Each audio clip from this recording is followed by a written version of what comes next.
जय श्री हरि। राधे राधे। हर हर महादेव। आप सभी का दिन शुभ और मंगलमय हो। आज दिनांक है 18 फरवरी और दिन है बुधवार। और आज आप सुनने जा रहे हैं फाल्गुन मास महात्म्य के 17वें दिन की यह पावन कथा। श्री राम जी विनम्र भाव से कहने लगे, हे भगवान, आपने जिन जिन पवित्र तीर्थों का दर्शन किया है उन सब में सबसे श्रेष्ठ और उत्तम तीर्थ कौन सा है? कृपया मुझे बताइए। सीता जी के अपहरण के पश्चात मैंने अनेक ब्रह्म राक्षसों का वध किया है। उन कर्मों से उत्पन्न पापों की शुद्धि के लिए आप मुझे ऐसे किसी तीर्थ के बारे में बताइए जो उत्तम से भी उत्तम हो। तब महर्षि वशिष्ठ जी अत्यंत करुणामय स्वर में बोले, हे श्री राम, गंगा, नर्मदा, ताप्ती, यमुना, सरस्वती, गंडकी, गोमती और पूर्णा, ये सभी नदियां अत्यंत पवित्र और परम पावन हैं। इन सब में भी नर्मदा और त्रिपतगामिनी श्री गंगा जी विशेष रूप से श्रेष्ठ मानी गई हैं। हे रघुनंदन, श्री गंगा जी तो केवल दर्शन मात्र से ही मनुष्य के समस्त पापों को भस्म कर देती हैं। कलयुग में नर्मदा जी का केवल दर्शन करने से ही 100 जन्मों के पाप नष्ट हो जाते हैं। उनके निकट जाने से 300 जन्म के पाप समाप्त हो जाते हैं। और यदि कोई श्रद्धा पूर्वक उनके जल में स्नान कर ले तो 1000 जन्मों के पापों का नाश हो जाता है। नर्मदा जी के तट पर जाकर यदि कोई व्यक्ति साग, मूल और फल से भी एक ब्राह्मण को भोजन करवाता है, उसे करोड़ों ब्राह्मणों को भोजन करवाने के समान फल प्राप्त होता है। जो मनुष्य 100 योजन दूर से भी श्रद्धा से गंगा गंगा का उच्चारण करता है, वह समस्त पापों से मुक्त होकर भगवान विष्णु के लोक को प्राप्त होता है।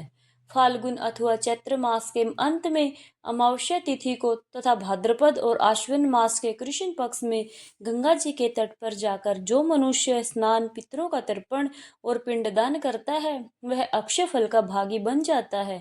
ताप्ती नदी का केवल स्मरण करने मात्र से ही महापापियों के भी 7 गोत्रों का उद्धार हो जाता है। यमुना जी में स्नान करने से मनुष्य सभी पापों से मुक्त हो जाता है। और यदि वह महापातों से युक्त भी हो तो भी परम गति को प्राप्त करता है। कार्तिक पूर्णिमा के दिन जब कृत्तिका नक्षत्र का शुभ योग हो, उस समय जो सरस्वती नदी में स्नान करता है, वह गरुड़ की पीठ पर विराजमान होकर देवताओं के मुख से अपनी स्तुति सुनते हुए बैकुंठ धाम को जाता है। जो कार्तिक मास में प्राची सरस्वती के जल में स्नान कर भगवान प्राची माधव की स्तुति करता है, वह परम गति को प्राप्त होता है। गंडकी, जिसे नारायण भी कहा जाता है, उस पूर्ण नदी में स्नान करके यदि कोई शालिग्राम शिला की पूजा करता है तो उसका पुनः जन्म नहीं होता, अर्थात उसे मोक्ष प्राप्त होता है। जो द्वारिका में निवास करने वाले श्री कृष्ण के समीप गोमती नदी की लहरों में स्नान करता है, वह चतुर्भुज रूप धारण कर वैकुंठ धाम में आनंद का अनुभव करता है। चंबली नदी को नमस्कार कर उसके जल का स्पर्श करने से मनुष्य अपने पूर्व और पश्चात की 1000 पीढ़ियों का उद्धार कर देता है। 2 नदियों के संगम का दर्शन करने से अथवा समुद्र की गुष्टी ध्वनि सुनने से भी ब्रह्म हत्या जैसे पापों से युक्त मनुष्य पवित्र होकर अंतः परम गति को प्राप्त करता है। जो मनुष्य माघ मास में प्रयाग श्रद्धा से गोता लगाता है, वह इस लोक में सुख भोग कर अंत में विष्णु धाम को प्राप्त करता है। जो पुरुष प्रभा क्षेत्र में 3 रात्रि तक ब्रह्मचार्य का पालन करते हुए निवास करता है, वह यमलोक और कुंभीपाक आदि नरकों का दर्शन नहीं करता। जो मनुष्य नर्मदा की शरण में निवास करता है, वह दैत्यों को प्राप्त होता है। हे रघुनंदन, जो व्यक्ति कुरुक्षेत्र में चंद्र ग्रहण या सूर्य ग्रहण के अवसर पर स्नान करके स्वर्ण दान करता है, उसका इस लोक में पुनर्जन्म नहीं होता। जो मनुष्य कपिला गौ का स्पर्श कर दान देता है, वह कामधेनु गायों के निवास रूप ऋषि लोक को प्राप्त होता है। जो वैशाख मास में उज्जैनीपुरी में शिप्रा नदी के जल में स्नान करता है, वह अपने सहस्त्र पूर्वजों को घोर रोरव नरक से मुक्त करवा देता है। जो मनुष्य 3 दिनों तक सिंधु नदी अथवा समुद्र में स्नान करता है, वह सभी पापों से शुद्ध होकर अंत में कैलाश में आनंद का अनुभव करता है। कोटि कोटि तीर्थ में स्नान कर और कोटि स्वरूप शिव का दर्शन करने वाला मनुष्य ब्रह्म हत्या आदि किसी भी पाप से लिप्त नहीं होता। यहाँ तक कि जो अज्ञानी जीव महान अपवित्र स्थानों में जाते हैं, वे भी यदि भगवान के चरणों से प्रकट हुई गंगा जी के जल का पान कर लें तो उनके सभी पाप नष्ट हो जाते हैं। जो मनुष्य सूर्य उदय के समय वेदवती नदी में स्नान करता है, वह समस्त रोगों से मुक्त होकर उत्तम सुख का भागी बनता है। हे रघुनंदन, प्राय सभी तीर्थों में स्नान, जलपान या गोता लगाने से मनुष्य के पाप सहज ही नष्ट हो जाते हैं।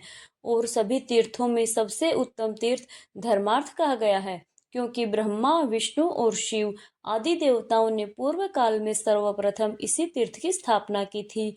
समस्त वनों और तीर्थों में विशेष रूप से धर्मार्थ से बढ़कर भोग और मोक्ष देने वाला दूसरा कोई तीर्थ नहीं है। स्वर्ग के देवता भी धर्मार्थ में निवास करने वाले मनुष्यों की प्रशंसा किया करते हैं। हे श्री राम, जैसे द्वारिका, काशी और त्रिशूलधारी शिव जी तथा भैरव मुक्ति दान करने वाले माने गए हैं, उसी प्रकार धर्मरण्य भी मोक्ष प्रदान करने वाला एक अत्यंत उत्तम और पावन तीर्थ है। यह दिव्य वचन सुनकर महाधनुर्धर श्री रामचंद्र जी अत्यंत प्रसन्न हुए। उनके हृदय में उस पुण्य भूमि के दर्शन की तीव्र इच्छा जाग उठी। उन्होंने माता सीता जी और अपने प्रिय भाइयों के साथ तीर्थ यात्रा पर प्रस्थान करने का निश्चय किया। उनके पीछे कपीश्वर हनुमान जी, माता कौशल्या, माता सुमित्रा और माता कैकेयी भी चली। लक्ष्मण, भरत सेना सहित शत्रुघ्न, अयोध्या के अन्य निवासी तथा असंख्य प्रजाजन भी इस पावन यात्रा में सम्मिलित हुए। तीर्थ यात्रा की समस्त विधियों का विधि पूर्वक पालन करने के उद्देश्य से घर से प्रस्थान करते हुए राजा श्री राम ने अपने कुल गुरु और आचार्य महर्षि वशिष्ठ जी से विनम्रता पूर्वक पूछा, हे मुनि, यह तो बड़े आश्चर्य की बात है कि आदि काल में पहले धर्मार्थ क्षेत्र प्रकट हुआ, या फिर द्वारिका धर्मार्थ क्षेत्र की उत्पत्ति कब और कितने समय में हुई? कृपया यह भी बताइए। वशिष्ठ जी शांत स्वर में बोले, हे महाराज, मैं यह निश्चित रूप से नहीं जानता कि यह क्षेत्र कितने समय से प्रकट है, परंतु दीर्घ आयु लोमस ऋषि और जामवान इस रहस्य को अवश्य जानते होंगे। इतना निश्चित है कि शरीर में जो अनेक जन्मों और जन्मांतरों के पाप संचित हो जाते हैं, उन सभी पापों का उत्तम प्रायश्चित धर्माक्ष क्षेत्र में ही माना गया है। गुरुदेव वशिष्ठ के इन वचनों को सुनकर श्री राम जी ने वहां से जाने का दृढ़ संकल्प कर लिया और यात्रा की सभी विधियों का पालन करते हुए आगे बढ़ने की तैयारी की। फिर वशिष्ठ जी को अग्रभाग में रखते हुए महामंडल राजाओं और सामंतों के साथ पुरुष चरण विधि पूर्ण कर श्री राम उत्तर दिशा की ओर प्रस्थान किए। आगे बढ़ते हुए वह पश्चिम दिशा की ओर मुड़ गए। गांव से गांव, देश से देश और वन से वन पार करते हुए वह निरंतर आगे बढ़ते चले गए। सेना के साथ हजारों हाथी, घोड़े, करोड़ों रथ, विविध वाहन और असंख्य सेविकाएं भी यात्रा में सम्मिलित थी। श्री रघुनाथ जी स्वयं हाथी पर विराजमान थे। वे विभिन्न देशों को देखते हुए मार्ग में मिलने वाले लोगों के प्रति मैत्री भाव प्रदर्शित करते हुए आगे बढ़ रहे थे। उनके ऊपर श्वेत छत्र तना हुआ था और उनके पीछे सुंदर चंवर डुलाया जा रहा था। यात्रा के 10वें दिन श्री राम जी उस परम पवित्र और उत्तम धर्मार्थ क्षेत्र में पहुंच गए। उस क्षेत्र के समीप मांडलिकपुर नामक स्थान को देखकर श्री राम जी ने अपनी सेना सहित वही रात्रि विश्राम किया। वही उन्हें ज्ञात हुआ कि धर्मा इस समय निर्जन और उजाड़ हो चुका है। वह अत्यंत भयानक प्रतीत होता है। वहां बाघ और शेर विचरण करते हैं। यक्ष और राक्षस भी निवास करते हैं। धर्मरण्य अब केवल एक घना जंगल मात्र रह गया है। जब वहां के निवासियों के मुख से उन्होंने यह सब सुना, तब श्री राम जी ने इधर स्वर में कहा, तुम लोग तनिक भी चिंता मत करो। इसके बाद उन्होंने वहां के व्यवसाय में कुशल, शूरवीर, महान, बलशाली, पराक्रमी और समर्थ वैश्य समुदाय को बुलाया और कहा, तुम लोग मेरी यह स्वर्णपाल की शीघ्र लेकर चलो, जिससे मैं अभी इसी क्षण धर्मरण पहुंच सकूं। वह स्नान और जलपान करने से मनुष्य समस्त पापों से मुक्त हो जाता है। श्री राम जी की आज्ञा सुनकर उन सभी वैश्यों ने तथास्तु कहकर उनकी पालकी उठाई और अत्यंत श्रद्धा के साथ उन्हें धर्मरण्य पहुंचा दिया। सेना सहित जब श्री राम जी ने उस पावन क्षेत्र में प्रवेश किया, तब एक अद्भुत घटना घटित हुई। सभी वाहनों की गति मंद पड़ गई, बाजों की ध्वनि में धीमी हो गई, हाथी धीरे धीरे चलने लगे और घोड़े भी अपनी चाल कम करने लगे। यह दृश्य देखकर श्री राम जी को अत्यंत आश्चर्य हुआ। उन्होंने विनम्रता पूर्वक अपने गुरु वशिष्ठ जी से पूछा, हे मुनीश्वर, यह क्या रहस्य है? अचानक सभी वाहनों की गति मंद क्यों हो गई? यह तो अत्यंत विचित्र प्रतीत होता है। तब तीनों कालों के ज्ञाता मुनि वशिष्ठ जी बोले, हे श्री राम, अब धर्मरण्य आरंभ हो गया है। इस पुरातन और अत्यंत पवित्र तीर्थ में पैदल यात्रा करनी चाहिए। ऐसा करने से पीछे आने वाली सेना को भी सुख और शांति प्राप्त होगी। गुरु वचन को सिर झुकाकर स्वीकार करते हुए श्री राम जी सेना सहित पैदल चलने लगे। आगे बढ़ते बढ़ते वे मधुवासन नामक परम पावन ग्राम में पहुंचे। महागुरु वशिष्ठ जी द्वारा बताई गई पद्धति के अनुसार विविध उपहारों के साथ प्रतिष्ठा विधि द्वारा मातृकाओं का विधि पूर्वक पूजन किया गया। इसके पश्चात श्री राम जी सुवर्णा नदी के दक्षिण तट पर स्थित हरित क्षेत्र का निरीक्षण करने गए। वहां उन्होंने भ्रमण किया, विभिन्न स्थलों का अवलोकन किया और यज्ञ के योग्य अनेक पवित्र स्थानों को देखा। उस समय रघुनाथ जी ने धर्म स्थान का सूक्ष्म निरीक्षण कर स्वयं को धन्य माना। इसके बाद उन्होंने सुवर्णा नदी के उत्तर तट पर सैनिकों को उतारा और स्वयं उस क्षेत्र में घूमने लगे। वहां के समस्त तीर्थों और देव मंदिरों में जाकर श्री राम जी ने शास्त्रों में वर्णित सभी कर्मों को विधि पूर्वक संपन्न किया। उन्होंने अत्यंत श्रद्धा और भक्ति के साथ अपने पितरों का विधि पूर्वक श्राद्ध भी किया। स्थाई के वायव्य कोण में सुवर्णा नदी के दोनों तटों पर उन्होंने श्री रामेश्वर और कामेश्वर की स्थापना की। इन सभी धार्मिक विधियों और कर्मों का पूर्ण पालन करने के पश्चात श्री राम जी अपनी पत्नी सीता जी के साथ उसी नदी के तट पर रात्रि विश्राम करने लगे। रात गहराती गई। आधी रात का समय हुआ। समस्त सेना और जन समूह निद्रा में लीन हो गए, परंतु धर्मवत्सल श्री राम जी अकेले ही जागते रहे। उसी समय उन्हें किसी स्त्री के करुण क्रंदन की ध्वनि सुनाई दी। वह स्त्री अत्यंत वेदनापूर्ण शब्दों में विलाप कर रही थी। उसका रोना मानो रात के सन्नाटे को चीर रहा था। उसकी वाणी में ऐसी करुणा थी मानो कोई कुरी की भांति विलाप कर रही हो। यह सुनते ही श्री राम जी ने तत्काल गुप्तचर भेजकर उस स्त्री का निरीक्षण करने का आदेश दिया। उसे ढूंढा। करुणाजनक स्वर से रोते हुए उस व्याकुल स्त्री को देखकर भगवान श्री राम के दूत पूछने लगे कि सुंदरी, तुम कौन हो? देवी हो या फिर दानवी? किसने तुम्हें भय पहुंचाया? किसने तुम्हारा धन लूट लिया है, जिससे तुम व्याकुल होकर बार बार इतने कठोर शब्दों का उच्चारण करके रो रही हो? सच सच बताओ, राजा श्री राम तुम्हारा समाचार पूछ रहे हैं। तब वह स्त्री कहने लगी कि दूतों, अपने स्वामी को ही मेरे पास भेज दो, जिससे मैं अपने मानसिक दुखों को उनसे कह सकूं और शांति मिले। बहुत अच्छा कहकर दूत वहां से लौट गए। फिर उन्होंने भगवान श्री राम के पास जाकर सारी बात कह सुनाई। दूत कहने लगे कि हे प्रभु, उस स्त्री ने कहा है कि श्री रामचंद्र जी ही मेरे दुख का निवारण कर सकते हैं, इसलिए तुम्हारा कल्याण हो और तुम उन्हीं को भेजो। यह सुनकर श्री राम जी तुरंत वहां गए और दुख से व्याकुल हुई उस अबला को देखकर वह स्वयं भी दुखी हो गए। उस समय उन्होंने दोनों हाथ जोड़कर उससे पूछा कि शुभ, तुम कौन हो? किसकी पत्नी हो? किसने तुम्हें दुखी करके इस निर्जन वन में निकाल दिया है? क्या कारण है? या फिर किसी ने तुम्हारा धन लूटा है? यह सब बातें मुझे बताओ। उनके इस प्रकार पूछने पर उस स्त्री ने मधुर वाणी में प्रेम पूर्वक श्री राम जी की स्तुति की और कहा, हे परमात्मन, आप सनातन परमेश्वर और सबका दुख हरने वाले हैं। जिसके लिए आपका अवतार हुआ था, वह कार्य तो आपने पूर्ण कर लिया। रावण, कुंभकर्ण, नाद, खरदूषण, श्रीशिला, मारीच और अक्षय कुमार आदि असंख्य भयानक राक्षसों को आपने युद्ध में परास्त किया है। लोकेश, मैं आपकी उत्तम कीर्ति का वर्णन क्या कर सकती हूँ। तब साक्षात ब्रह्मा जी भी आपकी नाभि से प्रकट कमल से उत्पन्न हुए हैं और वैसे वट के बीच में महान वट वृक्ष की स्थिति मानी गई है। उसी प्रकार उन्होंने इस संपूर्ण विश्व को आपके उदर में विराजमान देखा है। हे प्रभु, संसार में राजा और आपकी माता कौशल्या धन्य हैं। जिनकी कोख से आप प्रकट हुए हैं, वह कुल धन्य है। वह कुल धन्य है जिसमें आप स्वयं आए हैं। वह अयोध्या नगरी धन्य है जिसे आपकी जन्मभूमि होने का गौरव मिला है। वे लोग धन्य हैं जो आपकी शरण में रहते हैं। वह महर्षि वाल्मीकि धन्य हैं जिन्होंने मुख्य मुख्य ब्राह्मणों के लिए अपनी बुद्धि से भावी रामायण की रचना की थी। आपके द्वारा यह रघुकुल अत्यंत पवित्र हो गया है। प्रभु लोक में जो साधारण राजा होता है, उसे भी सब लोग भगवान विष्णु का अंश समझते हैं, परंतु आप तो अपने रमणीय गुणों से सुशोभित स्वयं ही साक्षात विष्णु हैं।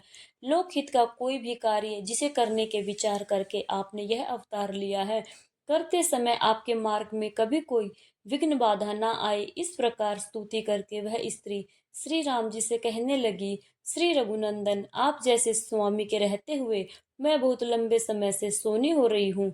यह आपका ही दोष है। आप मुझे धर्मरण्य की अधिदेवी ही समझिए। आज 12 वर्ष हो गए हैं और मैं यही दुख में डूबी रहती हूँ। महामते, आज से आप यहाँ के निर्जन होती यह सुनापन दूर कर दीजिए। इस तीर्थ में निवास करने वाले ब्राह्मण लोहासुर के भय से सब दिशाओं में भाग गए हैं। उन्हीं के साथ सभी वैश्य भी दुखी होकर अलग अलग जगहों में चले गए हैं। यद्यपि देवताओं ने यहाँ आक्रमण करके उस महामायावी दुर्ज और दुर्दत्य को मार डाला है, फिर भी उसके भय से अत्यंत शकित रहने वाले शिव अब तक तो यहाँ से गए हैं, वह लौटकर कभी नहीं आ रहे। 12 वर्ष बीत गए, यहाँ का हर घर अनाथ की तरह सुनसान पड़ा है। जिस बावली में स्नान और दान करने के लिए हमेशा तत्पर लोगों की भीड़ लगी रहती थी, उसी में अब सुअर कूदा करते हैं। जहाँ ब्राह्मण लोग निरंतर सामवेद का गान करते थे, वहां अब सियारिन के अत्यंत भयंकर शब्द सुनाई देते हैं। यहाँ घर घर में अग्निहोत्र का धूप दिखाई देता था, वही अत्यंत भयंकर दानव नल धुएं के साथ दिखाई देते हैं। जिस सभा मंडप में मंत्र जप करने वाले ब्राह्मण कभी बैठा करते थे, वहीं अब गवरेज और शाही आदि जीव बैठा करते हैं। यहाँ जो ऊंची ऊंची यज्ञ की चोकर वेदियां बनी हुई, वह अब बांबे की मिट्टी के ढेर से गिरी हुई दिखाई देती हैं। हे राजा श्री राम, अब मेरा निवास स्थान इस दशा को पहुंच गया है। यहाँ से जो ब्राह्मण चले गए थे, मुझे इसका बहुत भारी दुख है। हे राजन, हे प्रभु, अब मुझे संकटपूर्ण अवस्था से आप उबार लीजिए।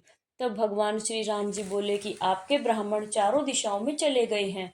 मैं ना तो उनकी संख्या जानता हूँ और ना ही उनके नाम गोत्र से मेरा परिचय है। इसलिए उनकी जाति और गोत्र के विषय में आप यथार्थ रूप से मुझे बताइए, जिससे मैं उन सबको यहाँ लाकर अपने अपने स्थान पर बसा सकूं।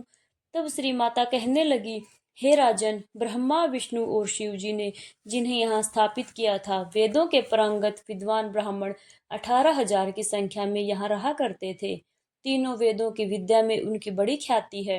वे प्रतिष्ठित ब्राह्मण 64 गोत्रों के हैं। उनके साथ 36,000 वैश्य थे, जो धर्मपरायण, सदाचारी और ब्राह्मणों की सेवा में सदा लीन रहा करते थे। जहाँ संज्ञा रानी के साथ राजा वक्लादित्य नाम से विख्यात भगवान सूर्य विराजते हैं, जहाँ दोनों ऐश्वर्य कुमार हैं, जहाँ विवेक की पूर्ति करने वाले साक्षात कुबेर हैं, वहीं यह धर्मार्थ क्षेत्र है, जिसकी अधिष्ठात्री देवी मैं मानी गई हूँ। यहाँ की भट्टार का अर्थ मैं यहाँ की स्वामिनी हूँ। श्री सूत जी कहते हैं कि उस स्थान के जो आचार्य और वहां रहने वाले के जो कुलचार्य थे, उन सब प्राचीन वर्त को श्री माता ने श्री राम जी के आगे निवेदित कर दिया। उनकी बात सुनकर श्री रघुनाथ जी को बड़ी प्रसन्नता हुई। प्रभु कहने लगे कि आपने मुझे सच सच बातें बताई हैं, इसलिए मैं इसी नाम से यह नगर बसाऊंगा। यह नगर तीनों लोकों में उत्तम सत्य मंदिर के नाम से विख्यात होगा। ऐसा कहकर श्री राम जी ने अपने 1 लाख सेवकों को ब्राह्मण को बुला लाने के लिए भेज दिया और कहा कि जिस देश में प्रदेश में नदी तट, वन अथवा गांव में जहां जहां धर्मरण्य निवासी ब्राह्मण गए हों, वहां वहां से अर्धपाद आदि के द्वारा उनकी पूजा करके, उनका भली भांति सम्मान करके उन्हें शीघ्रता पूर्वक तुम यहाँ पर बुला कर लाओ। मैं तभी यहाँ पर भोजन करूंगा, जब उन श्रेष्ठ ब्राह्मणों के दर्शन कर लूंगा। प्रभु का यह आदेश सुनकर उनकी आज्ञा पालक दूत सभी दिशाओं में तुरंत ही चले गए। उन्होंने सभी ब्राह्मणों को खोज निकाला और उन्हें पाकर सबके सब बड़े प्रसन्न हुए। फिर उन्होंने शास्त्रोक्त विधि विधान से अर्घ्यपाद आदि के द्वारा उन सब का पूजन किया। उन सभी ब्राह्मणों की स्तुति की, विनय युक्त बर्ताव करते हुए श्री राम जी का अनुरोध सुनाकर उन सबको धर्मारण्य चलने के लिए आमंत्रित किया। जिसके बाद वे सभी वेद शास्त्र प्रायण ब्राह्मण सेवकों के साथ वह जाने को तत्पर हुए और बड़े आदर पूर्वक श्री राम जी के पास गए। उन्हें देखकर दशरथ नंदन महाराज श्री राम जी के अंगों में हर्ष से रोमांच हो गया। उन्होंने अपने आप को कृतार्थ सा माना। वे बड़ी तेजी से उठकर पैदल ही उनकी अगवानी के लिए, उनके सम्मान के लिए गए और धरती पर घुटने टेक कर आनंद के आंसू बहाते हुए दोनों हाथ जोड़कर बोले, हे पवित्र ब्राह्मणों, मैं ब्राह्मण के ही प्रसाद से लमीपति हूँ, ब्राह्मण के ही प्रसाद से धरणीधर हूँ। ब्राह्मण के ही प्रसाद से मैं जगतपति हूँ और ब्राह्मण के ही प्रसाद से मेरा नाम राम है। श्री राम जी के ऐसा कहने पर वे ब्राह्मण बड़े प्रसन्न हुए। उन्होंने जय जयकार और आशीर्वाद से उनका सम्मान करते हुए कहा, हे रघुनंदन, आप दीर्घ आयु हो। फिर भी श्री राम जी ने उन्हें पुनः प्रणाम करके पाद्य अर्घ्य और आसन आदि के द्वारा उनके आदर सत्कार और स्तुति करने लगे। दंडवत प्रणाम करके उन्होंने स्तुति की। इसके बाद हाथ जोड़कर उनके चरणों की वंदना की। फिर विचित्र प्रकार के आसन और सोने के आभूषण आदि उन्हें समर्पित किए।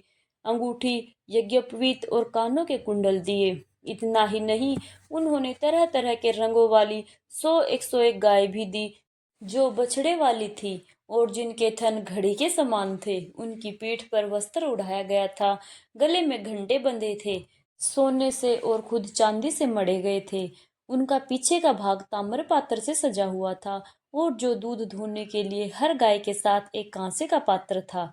इतना सब कुछ करने के बाद भगवान श्री राम उन ब्राह्मणों से कहने लगे, हे ब्राह्मणों, अब मैं श्री माता की आज्ञा से इस तीर्थ का जीर्ण उद्धार करूंगा, अर्थात इसे फिर से बसाऊंगा, जो आप सभी के जाने से सुना हो गया था। आप लोग इस काम के लिए मुझे आज्ञा दीजिए और मेरा दिया हुआ दान ग्रहण कीजिए।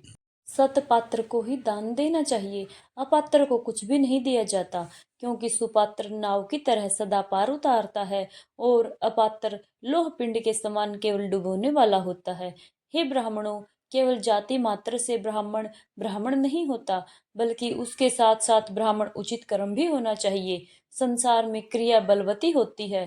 कर्महीन ब्राह्मणों को दान देने से कहाँ से फल मिल जाएगा? इस कारण सत्यवादी ब्राह्मण ही परम पूजनीय माने गए हैं।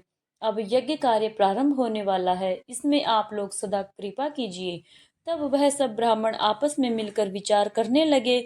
उनमें से कुछ ब्राह्मणों ने श्री राम जी से इस प्रकार कहा, हे रघुनंदन, अब हम सब शिरोवृत्ति से जीविका चलाने वाले हैं।